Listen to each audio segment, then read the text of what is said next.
Elon Musk is like Columbus. We may be able to terraform Mars by melting the polar ice caps by satellites that beam solar energy down to the surface of Mars. Do you claim to be directly responsible for all of the multiverse storylines that exist in the Marvel universe? We think that the world around us is the natural world, the world that is, but it isn't. There is a multiverse, and we live simultaneously with other universes hovering around us. And when you look in the mirror tonight, realize you're staring at thousands of parallel U's. I know you put a lot of stock in hope surrounding quantum computers. So the CIA is definitely interested in this technology. The Russians, the Chinese, they're all working on this. You could, in principle, break any known code that is digital. Okay, so are we talking about nuclear codes as well? Any digital code.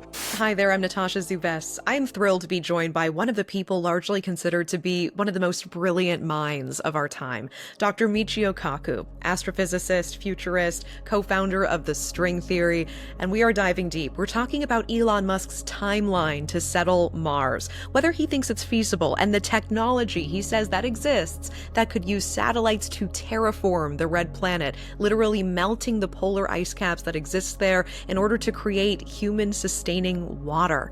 It's fascinating stuff. He talks about the future of artificial intelligence.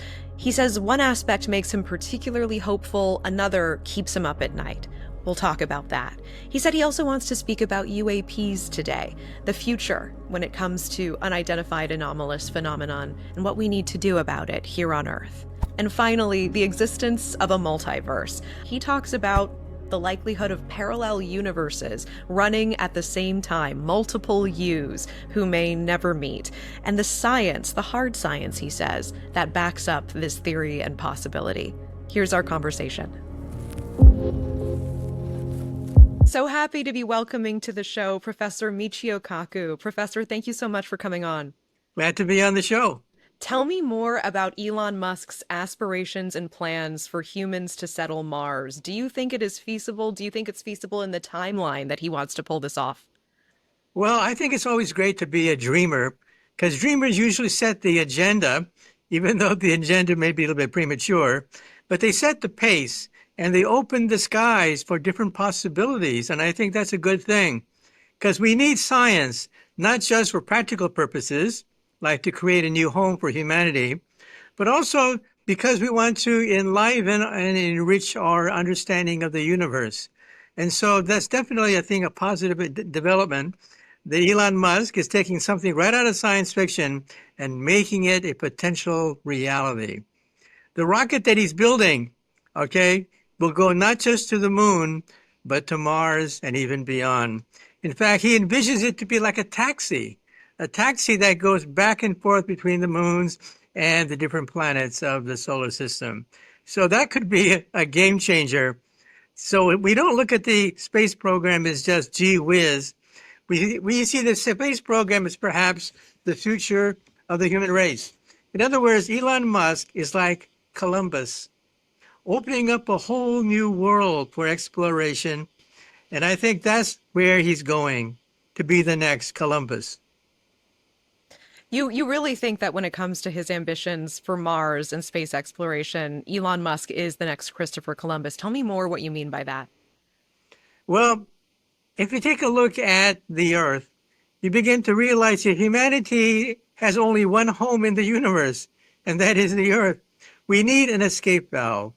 We have to have another place to colonize, to be able to flourish, to create a vibrant new society. And I think that's where Elon Musk fits into the program. Not just because he's doing it to become famous, but he's doing it to create a new branch of the human race, which could be very important. Because think of all the things that could go wrong with the Earth. Global warming, nuclear war, an epidemic. So many things could go wrong. It's good to have plan B. What do you think of the timeline? Do you really think it's feasible to have human boots on Mars by 2029, 2030? Well, one thing I've noticed about Elon Musk is he always sets deadlines and never quite reaches them, but he sets the pace. He gets people accustomed to new ideas. Even if he misses the deadlines, the thrust of it is basically correct. And so we have the spaceship. The spaceship that he has is capable of going to Mars. In fact, it is the biggest rocket ever fielded by the great powers on the planet Earth. So he has the rocket, he has the technology, and I think it's go for Elon Musk. You say that astronauts will face many hurdles when it comes to going to Mars and settling on Mars. What are just some of the biggest hurdles? Yeah, there's so many hurdles. When you watch the movies, especially from the 1950s, Mars was a playground, a place where humans could frolic and play. Nope, that's not the way Mars is. The temperature on Mars is usually below freezing, and there's no oxygen to speak of. And so you'll have to adjust to the fact that you have to constantly have an external supply of oxygen. You'll have to constantly wear a spacesuit because it's going to be cold on Mars. And there's no plant life. You can't harvest crops in order to thrive on the red planet because there are no plants. There's carbon dioxide on Mars. And so it does mean that we may be able to genetically engineer crops that breathe carbon dioxide normally to thrive on the red planet. But it has to be done in stages. Stage one is simply landing on Mars, building a settlement, and trying to at least show that it's possible to stay on Mars and thrive. Stage two is where Elon Musk comes in. He wants to create a city. He thinks big. He wants to create a city on Mars, a city that is self-sufficient.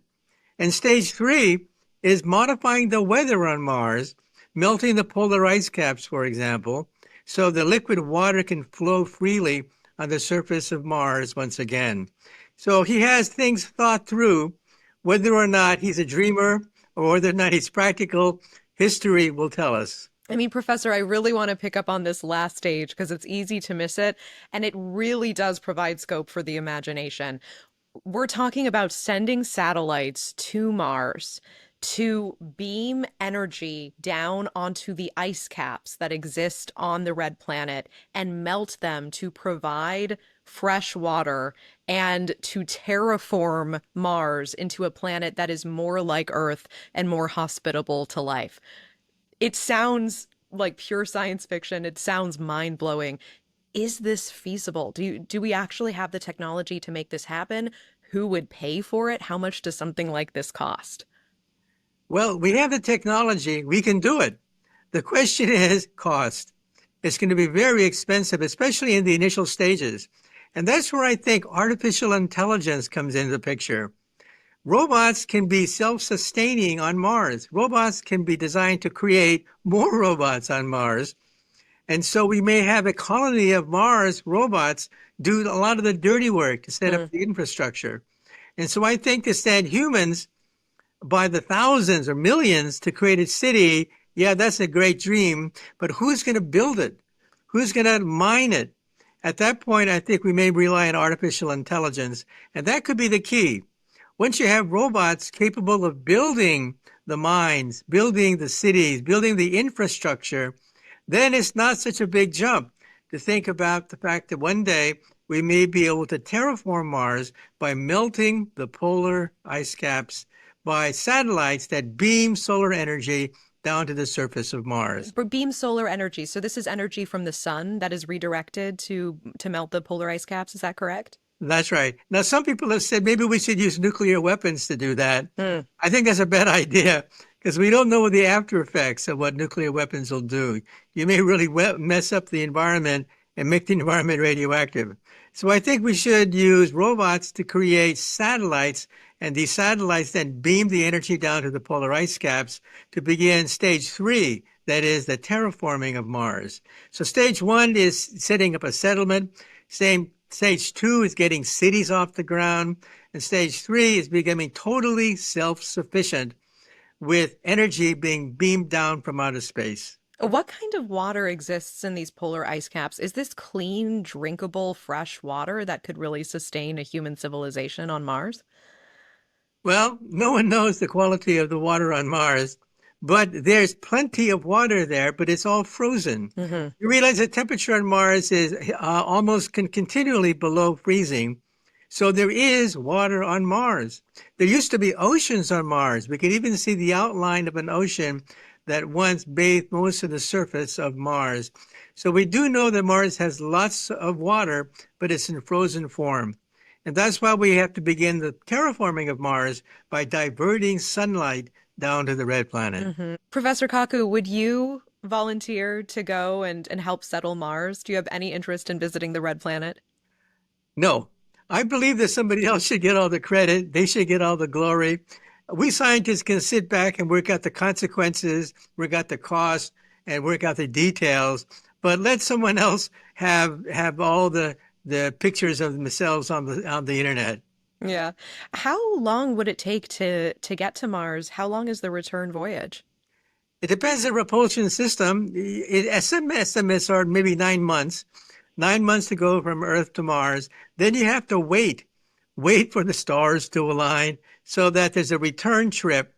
So the whole voyage would be about 2 years, a minimum of 2 years. But just to get to Mars, you could do it probably in 9 months. Some people even say a few months if you go nuclear. But Wow. we'll wait and see. How does this work geopolitically? Is it important that the United States is out in front of all of this?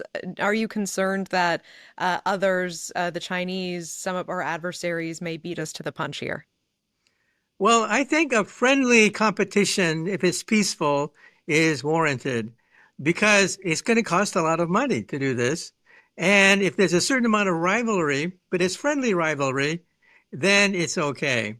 But it starts to get nasty when you begin to realize that there could be a military side to this whole question, that you can begin to put weapons in outer space, just like you could put cameras and computers into outer space. You can also do that with weaponry. So I think there has to be a new outer space treaty of 1967. Believe it or not, at the dawn of the space age, back in 1987, 1967, that's when the great powers said, let's denuclearize outer space. Hmm. But there were some weaknesses in that outer space treaty. It basically said no nuclear weapons in outer space, but that left open the door for non-nuclear weapons to go into outer space. Weapons that are explosive, weapons that use solar energy to beam down on the Earth. These weapons were not included in the Outer Space Treaty of 1967. So there has to be a new treaty because we don't want another competition like that in outer space, especially because these weapons are so powerful. It's an interesting consideration. As you mentioned, Elon Musk truly believes that going to another planet and creating a human settlement is critical, is vital for the survival of the human species. Do you agree with that? Well, I agree with the thrust of the argument. Of course, we can debate the timetable. We don't want to bankrupt the Earth in order to do this. We want to make it sure that the settlement on Mars becomes self-sufficient. We don't want a colony that drains resources from the planet Earth. We want Mars to be a vibrant, flourishing planet that generates wealth and pays for itself. Okay? It has mining operations. It builds robots. It builds an infrastructure that is self-sustaining. That would alleviate the tensions to arm and to create rivalry between nations. A friendly rivalry is called for, but I think it's possible to make Mars into a fantasy land if people begin to cooperate and realize that a war on Mars would be pointless. Do you think that a negative outcome here would Mars just becoming a playground for the super rich, for the billionaires on Earth? Some people say that, well, maybe Mars will become a playground for the rich. Well, so be it. But take a look at the history of transportation in general. Think of the railroads. When the railroads first came, railroads were used for industrial purposes by banks, by tremendous corporations that were cutting down forests. That's the first stage in the railroad history. The second stage was when rich people said, now, wait a minute. I can use this for transport from A to B in luxury, And then the Orient Express came about. And so rich people began to use the railroads. That's stage two. Stage three is when mom and dad, everybody uses the railroads because they're cheap and they're convenient. Space program is the same. Stage one, we had rivalry between the Soviet Union and the United States, stage one. Now we're entering stage two. Just like the Orient Express, rich people are now putting hundreds of thousands of dollars on the table to go into their ride in the heavens. And so we're now entering stage two, where rich people are in outer space. Stage three is when mom and dad will vacation on the moon. That's stage three. As Carl Sagan, the astronomer, once said, we need plan B. Plan A is the Earth. But there's only one Earth, and there's so many things that could go wrong, like with nuclear war and a pandemic. And there's so many things that could go wrong. We need a plan B. And that's what Mars is all about. So I think that Mars may not be a luxury place for the super rich anytime soon, but it will be an outpost of humanity as we reach for the stars. Wow. It's heady to think about. I do want to transition to talk about another topic that I've really enjoyed speaking with you about in the past. Just one of the theories that you're most famous for are your comments about the potential of a multiverse. Talk to me more about the actual science behind it. Do you think that it is truly feasible that there is a multiverse, that there are parallel versions that are unfolding simultaneously? Well, at the university, I teach quantum mechanics. And quantum mechanics is quite different from Newtonian mechanics. Newtonian mechanics, when you fire an arrow, there's only one arrow. It only goes one way. You can calculate where the arrow is going to land. And that's a problem we give our students. But now let's fire a quantum arrow. The quantum arrow exists in multiple states at the same time. And when you fire it, they can go in many, many trajectories, only one of which is the most likely, but there are other trajectories besides the one that you just fired. Now, when I get up in the morning and I look at myself in the mirror, I realize that I may not be looking at the only version of myself, that there could be thousands of copies of myself hovering next to me. And when I go outside, they all coalesce into one.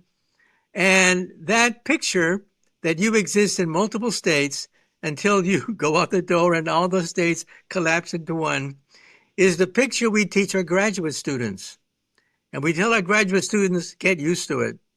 Get used to the fact that we live in a multiverse of universes, only one of which is the most likely, and that's the Newtonian universe, but it's not the only one. Oh, this is hard for me to wrap my mind around. So is it that there are infinite possibilities and it just coalesces into a single timeline that is the most likely one and that is the only one that exists?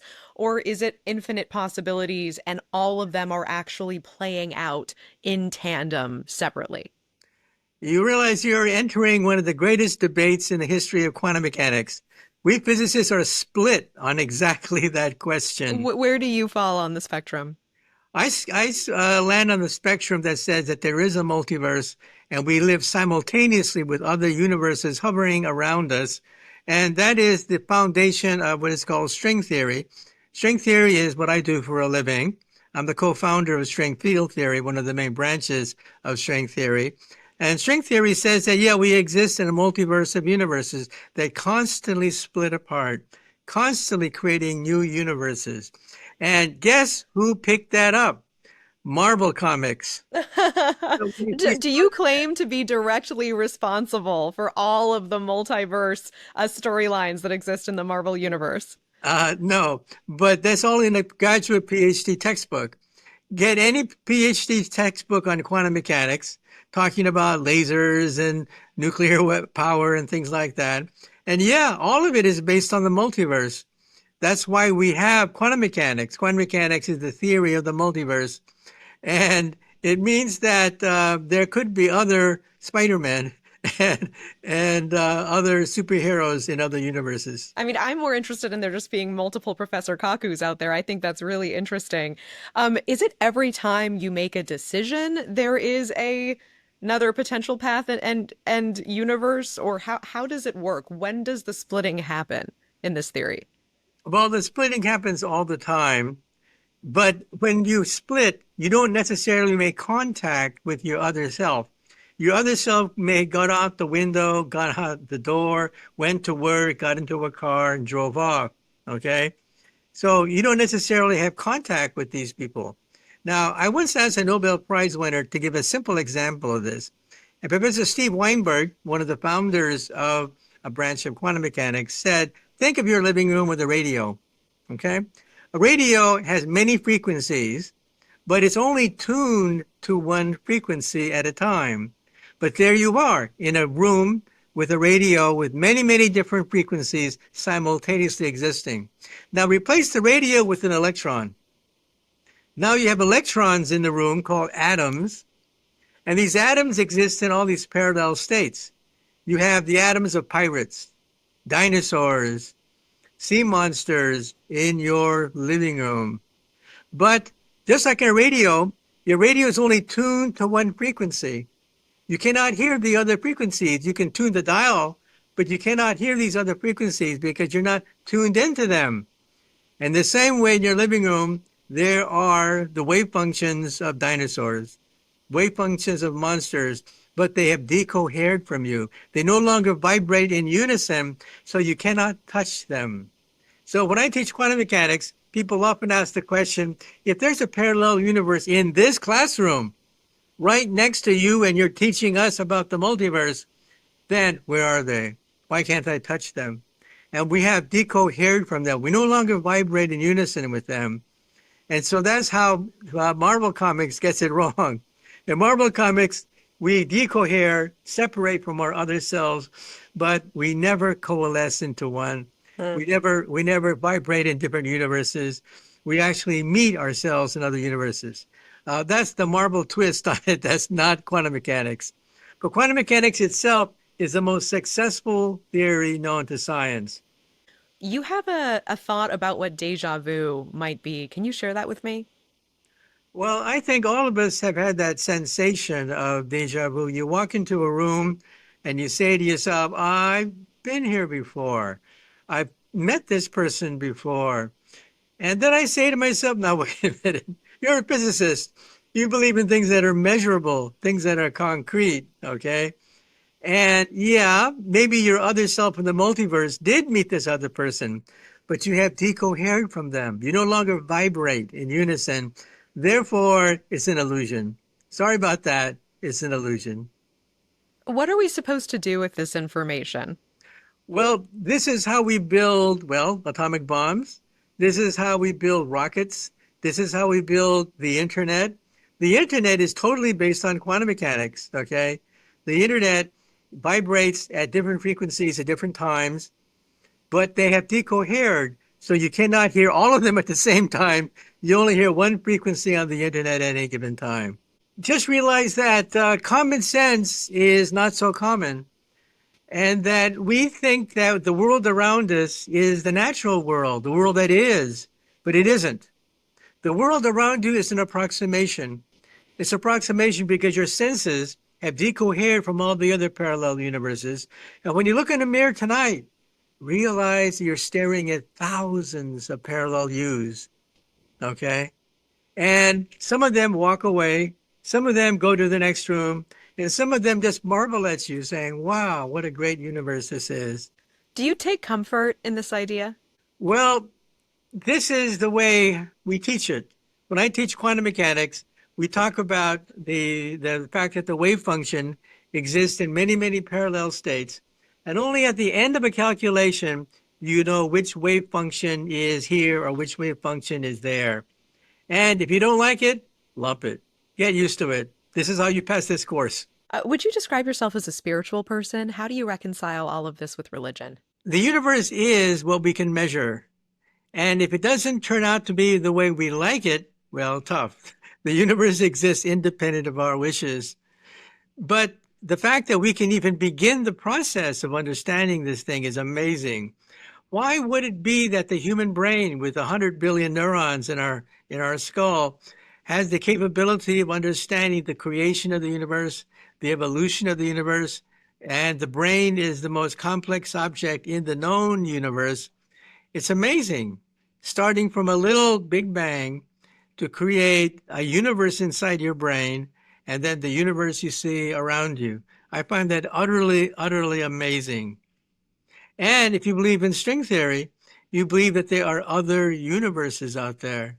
There's a multiverse of universes, and we just happen to be in one universe where life is possible. Mm. These other universes, maybe a different life form is possible. And tell me, because it's a fantastic theory. And again, food for the imagination, the idea of a multiverse existing. Is there actually science and data to back this up? Well, the fact that we live in a universe of multiverses is experimentally verified every time we build a laser, every time we build a transistor. They exist because of quantum mechanics. In other words, if you shut off quantum mechanics, everything becomes classical, and all of a sudden the internet goes down. All of a sudden your internet connection goes down. Everything goes down because you live in only one possible universe. The fact that we exist in many universes makes electronics possible. So how does the electron create all these things? The electron creates all these things because electrons exist in multiple states at the same time. Hmm.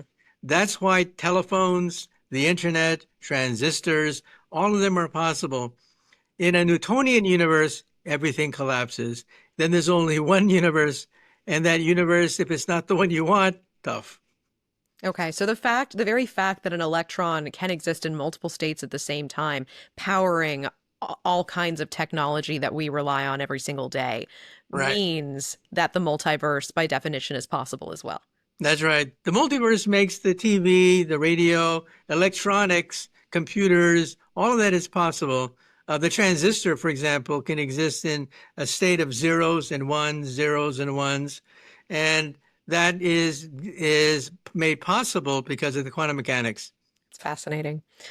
You specifically mentioned that you wanted to talk about UAPs on the show today. Tell me what's top of mind for you in the realm of this world. Well, it used to be that when somebody saw something in the sky, they would say, Martha, look, look, look, there's something in the sky. And they would report it. People would laugh, and that's the end of the story. The burden of proof was on the person making the observation. Mm-hmm. Now the tide has turned. The burden of proof is on the military to prove that these things aren't there in the sky. And the military now owns up to the fact that we have hundreds of different sightings by military pilots. The military pilots were instructed to basically look the other way, to not report these things. But some of these things were reported, and now they're coming out. Volumes of the stuff where the GIs are trusted front line of defense are recording the fact that they see objects going faster than any known object that we have, going underwater, traveling at 20 times the speed of sound, climbing up to about 50,000 square feet, doing gyrations that are measurable, but gyrations that are not physically possible with known technology. Now, we can debate the videotapes. How authentic are they? Have we missed something watching these videotapes? But we can calculate the velocity, the height. We know that these things can zigzag in outer space. We know these things can dive underwater.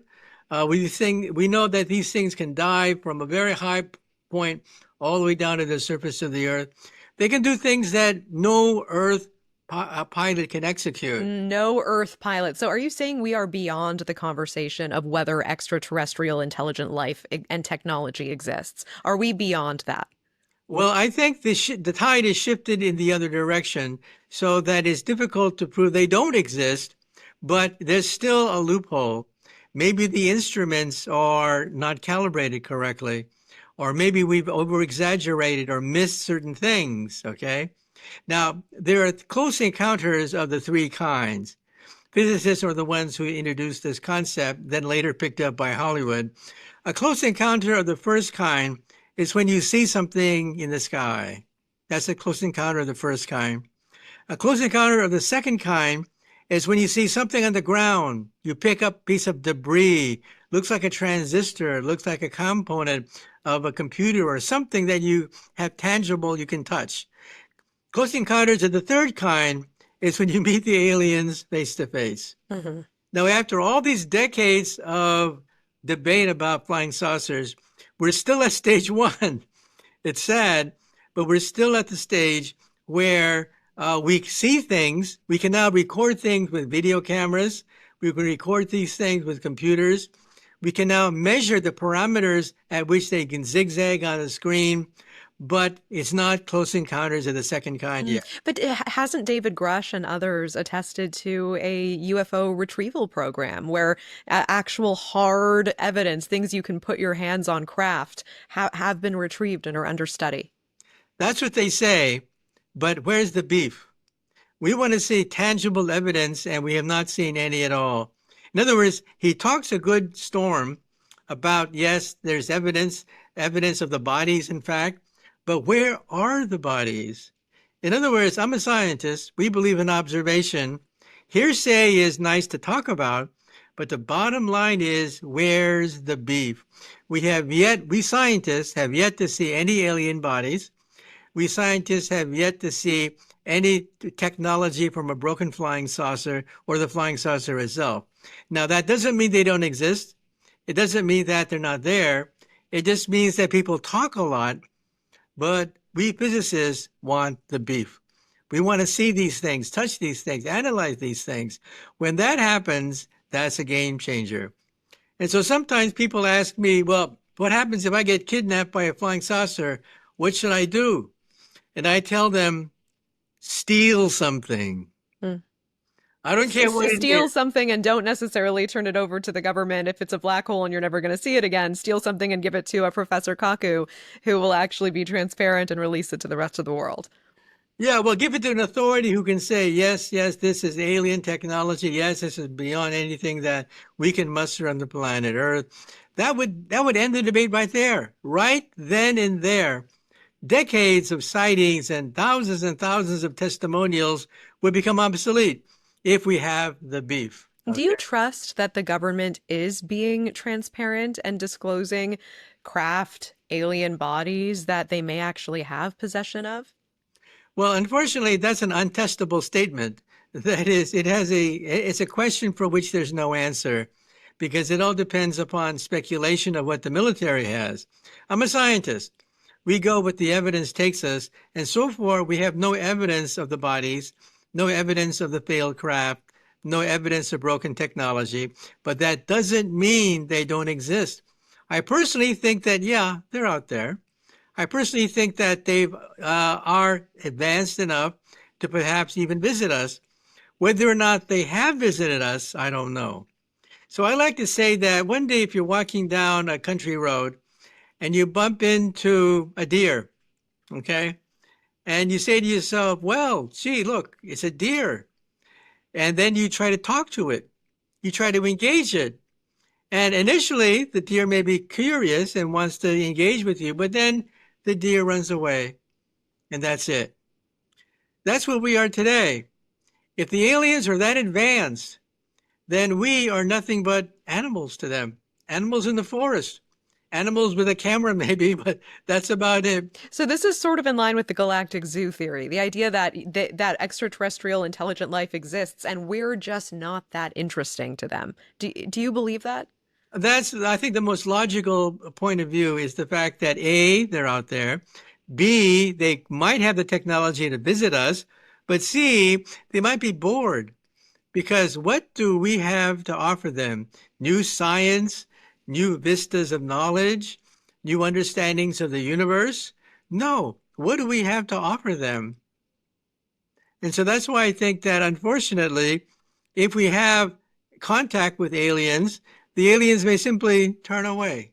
Mm-hmm. Mm-hmm. Do you think contact with extraterrestrial life is even something that human beings should be chasing?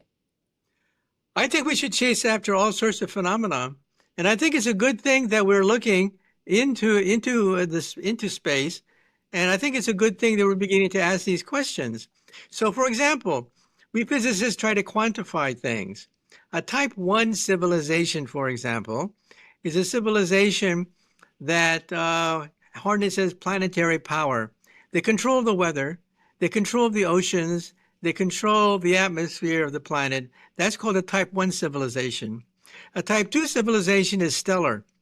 They mine the sun. They have all the information and energy coming from the sun. They harvest the sun. Type 3 is galactic. They roam across the galactic space lanes and they can basically go right zipping across the known universe. Now, we physicists can calculate at what point we will become Type 1.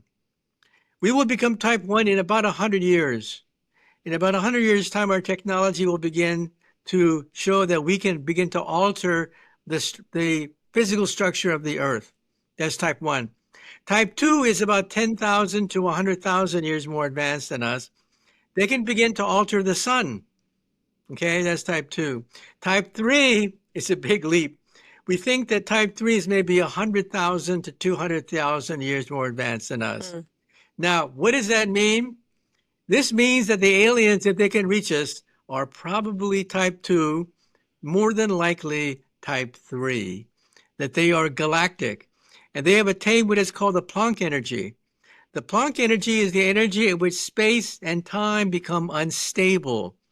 We think of space being empty and static and stable, but no, if you heat empty space with enough energy, bubbles form, and these bubbles form at the Planck energy, and these bubbles are mini big bangs. So we're basically becoming God. We're creating baby universes in the laboratory. And these creations, these creatures, would have the capability of zipping across the galaxy if you're Wow. Type 3 and have the Planck energy. I want to turn to all of the apprehension that's around AI right now, how it's going to reshape not only our jobs, but really our futures.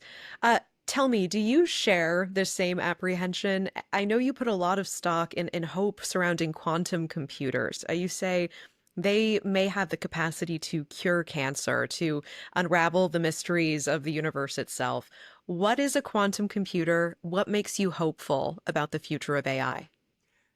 Okay, there's two branches of artificial intelligence. One is digital artificial intelligence, and the other one is quantum artificial intelligence.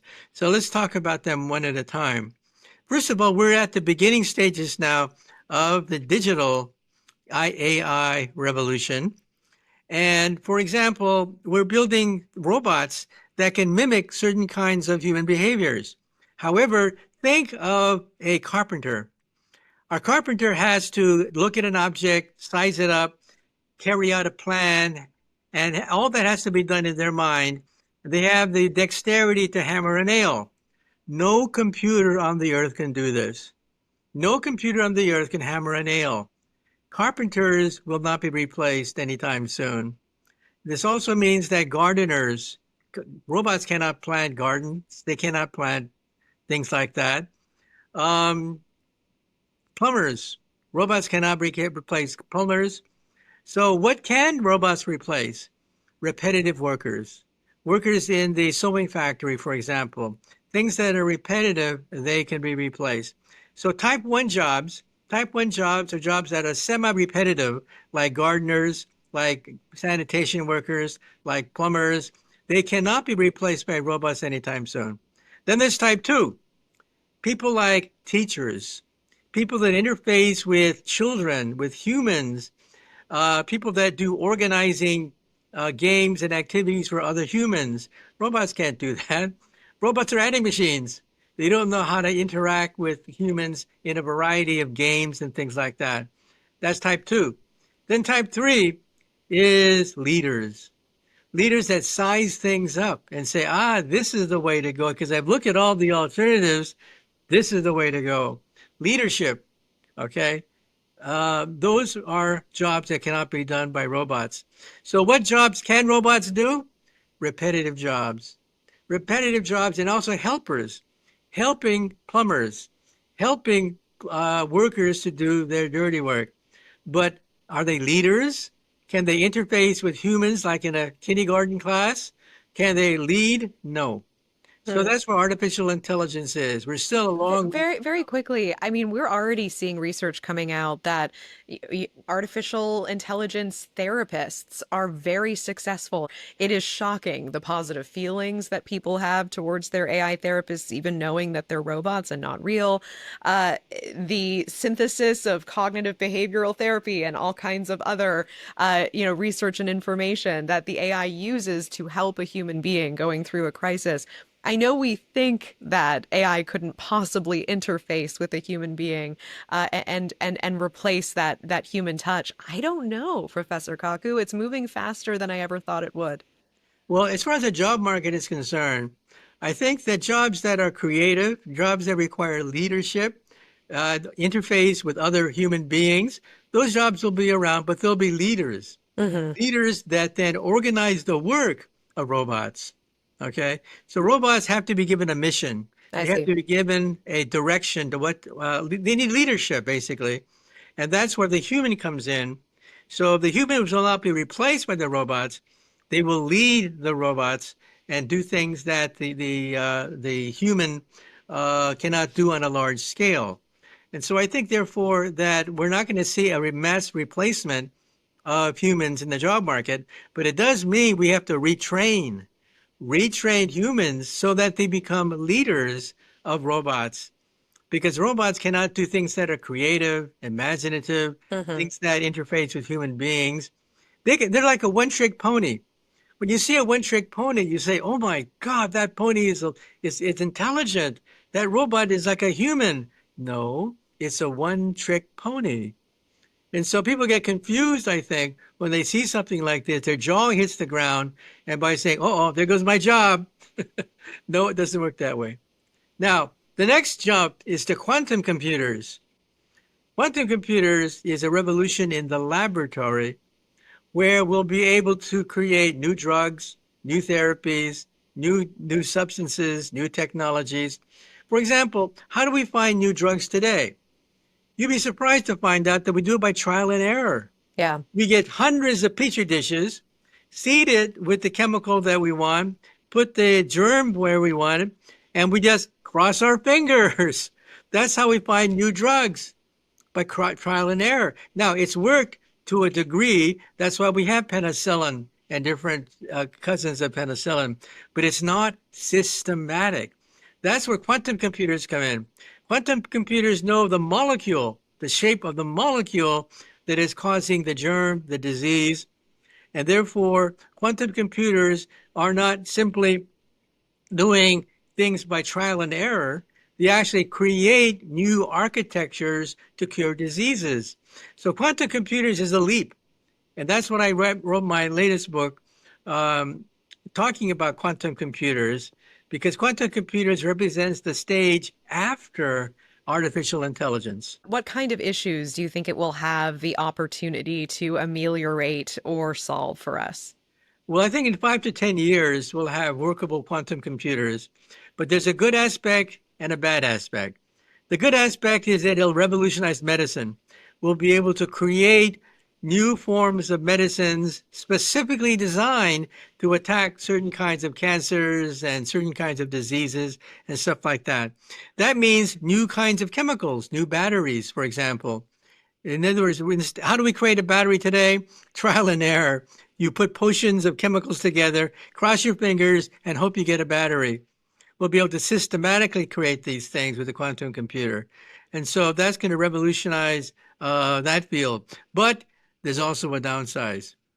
The downside is these quantum computers are so powerful that in principle, they can break any known digital code. Now, what protects your bank account from somebody who wants to steal all your money if they know your code? What separates that is the fact that we don't have digital computers powerful enough to do that. Hmm. quantum computers are. So the CIA is definitely interested in this technology. The Russians, the Chinese, they're all working on this, and they realize that in their heart of hearts, it also means that you could, in principle, break any known code that is digital. Okay, so are we talking about nuclear codes as well? Any digital code. All codes are digital because the whole computer revolution is digital. It's all based on transistors that are either on or off, up or down.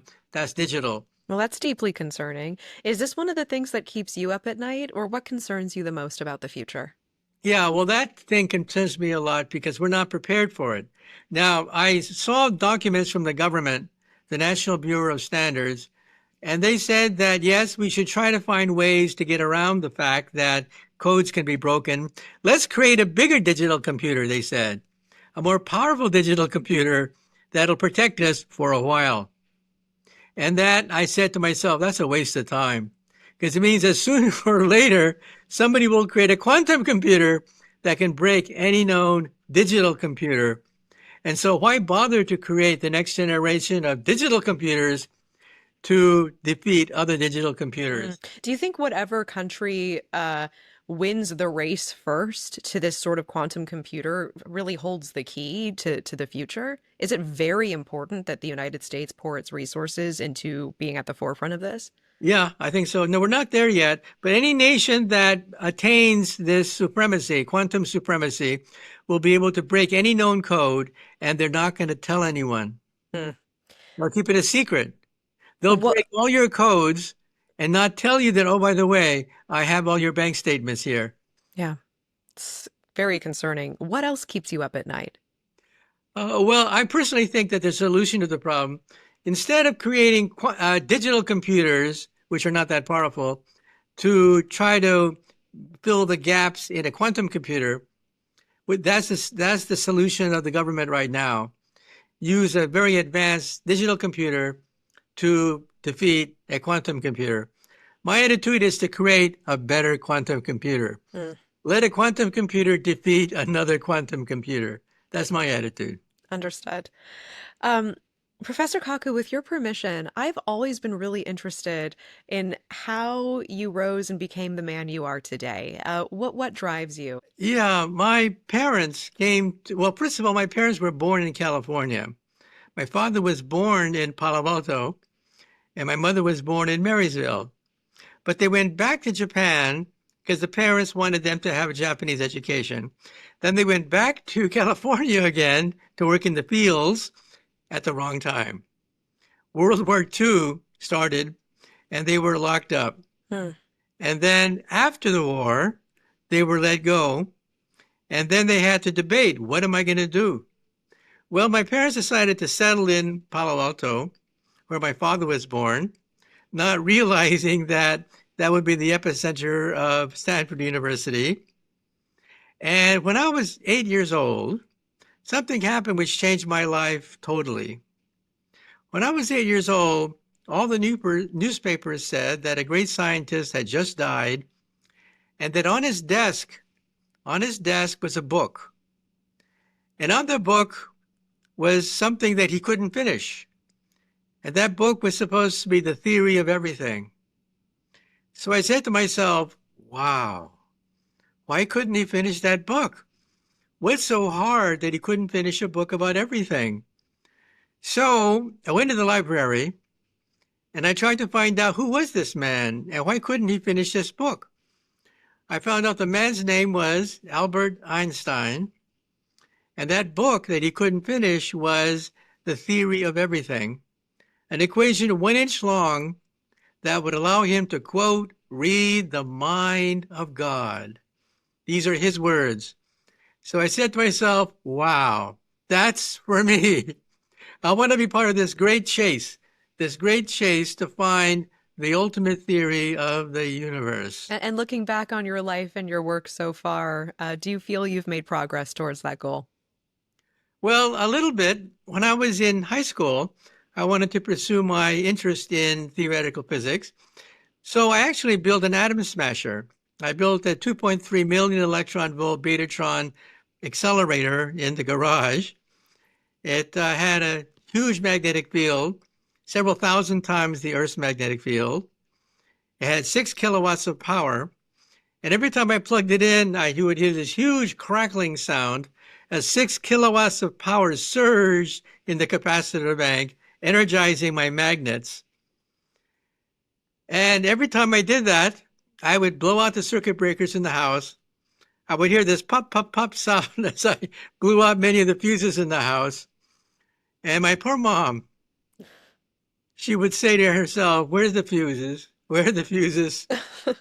Why couldn't I have a son who builds toys, Mm-hmm. plays with dolls or something? Why does he build these things in the garage?" Well, that was a Betatron that I built, and it got me into Harvard. So I can't say that it wasn't a good thing, and it started my career basically. Yeah. Your parents experienced internment during World War II, and they actually met at that camp. That's right. And my older brother was born at that camp. How did that impact your parents afterwards? Did they ever talk about that period of time? Well, yes. My mother said that there was a debate in her community and in her family about what to do. This is before World War II. What are you going to do? And some people said, well, maybe we should go back to the homeland. But my mother said, now, wait a minute. Let's be real. America is huge. America is powerful. Japan is small. How can we think that by fleeing to Japan, that's going to give us security when the United States is so much bigger? So after the war, some of the Japanese people there said, well, let's go back to the homeland. That's what we talked about before. And my mother would say, no way. Japan as we know it is gone. Hmm. A new Japan will rise, but the old Japan that we grew up with is gone. Was there any anger at the United States for their experience and what they went through? How did they reconcile that experience? Maybe some Japanese Americans may have had some resentment, but for the most part, I think the ones that were thoughtful realized that this is madness, thinking that the small country that barely went through an industrial revolution can go up against the greatest military power of the time. And so I think most people realized that it was a lost cause. In many ways, your story is the epitome of the American dream, right? I mean, Mhm. you describe your parents working in the fields, they experience Japanese internment, they decide to stay in this country, and through your brain and your inspiration, hearing about the story of Albert Einstein, what you were able to build with your hands, that is what gave you access to Harvard and then everything else that you would continue to do.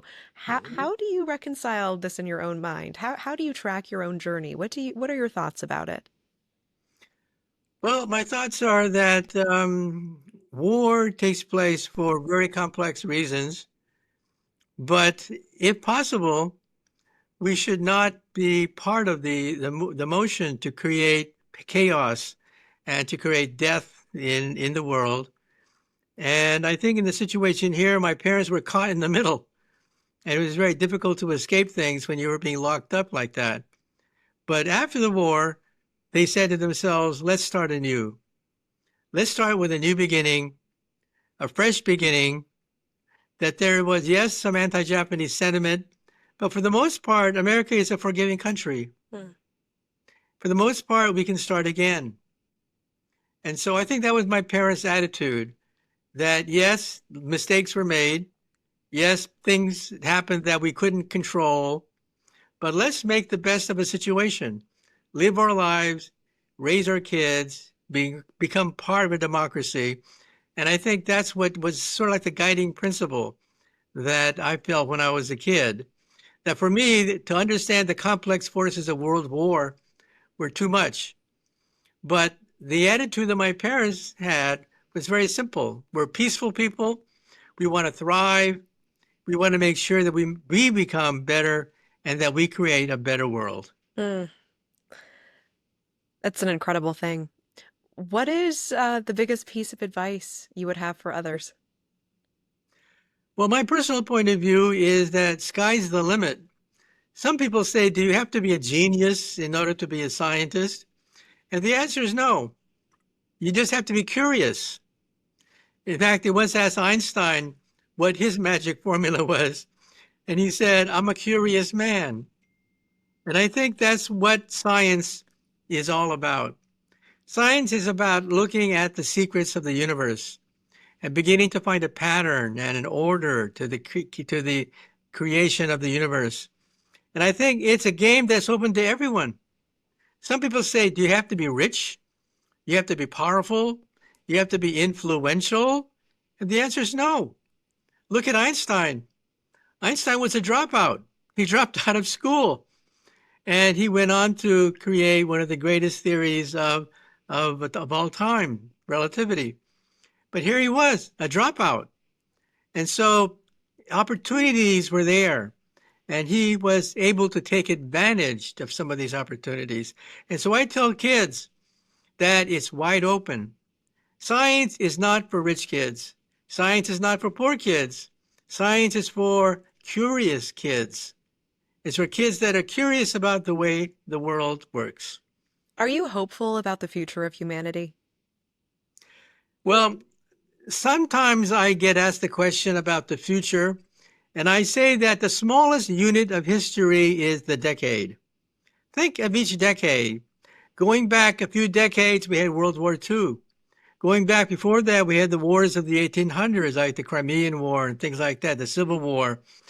Going back, you realize that it was more chaotic. There were kings and queens and emperors back then. They're gone. All the wars of today, people wonder, why did we fight these wars? These people are our neighbors. And yet our great-grandparents fought them as if they were the enemy. And so we begin to realize that things have changed, that the decade is the smallest unit of history. You cannot look at history any finer than a decade. And decade by decade, you see that we are marching toward a better world. Of course, there are going to be bumps along the way, but even then, the overall march, decade by decade, is positive. And so I think that's a positive indication. When you start to look at it year by year, you see all the chaos, the twists and turns. But when you look at history decade by decade, you see the progress that we make. Professor Kaku, what does it feel like to be a genius, to have genius IQ amongst all of us plebeians? Well, my personal attitude is we are all geniuses. We just have to be, the curiosity has to be kindled when we are children. And we have to begin to ask ourselves questions about why the world is the way it is. Why can't the world be like something else? Why does the world have to be the way it is? And so I think that science is basically for everyone. It's not What just for the rich and the powerful and the well-connected. Science is for the curious. what is one lesson you wish that you learned earlier in your life? I begin to realize that there is a unified theory to the world that when you look at biology, you look at psychology, and you look at all the different branches that we've developed, you think that they're all independent. You think that they branch in different ways.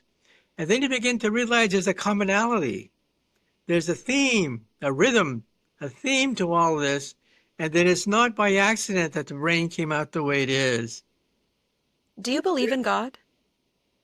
Well, I believe in the God of Einstein, okay? Einstein was asked this question, and he said, well, there are two kinds of God. One God is the God of prayer, that you pray to it for goodness and good luck. He didn't believe in that God. He believed in the God of Spinoza, the God of order, the God of progress, the God of sanity, that the world makes sense, that there's a unifying principle behind these things. And so he did not believe in a chaotic world where you simply pray to God to get out of the chaos. No, you try to find your way out of the chaos by finding new laws of nature. And that's why he thought that he was a believer in the God of Spinoza, rather than the God of chaos. What do you hope your legacy will be? Well, I would just hope that people realize that anyone can become a scientist, that scientists are not just for eggheads, not just for people that are weird, not just for people that excel in mathematics, so of course that helps. Science is there for everyone. There's no law preventing people from becoming scientists. Now, to become a great scientist, it helps to have mathematics because there's a language, of course, a language to science, but that's not necessarily the only criterion. Look at Michael Faraday. Michael Faraday was practically an illiterate. He couldn't understand the mathematics of electricity and magnetism, but who was the one who founded the field of electricity and magnetism was Michael Faraday, a man who had no formal education. He, by accident, became a lab assistant at the institution where he was, and he went on to become the greatest experimental physicist of all time. Thank you so much, Professor Michio Kaku. What a pleasure. Thank you. Okay.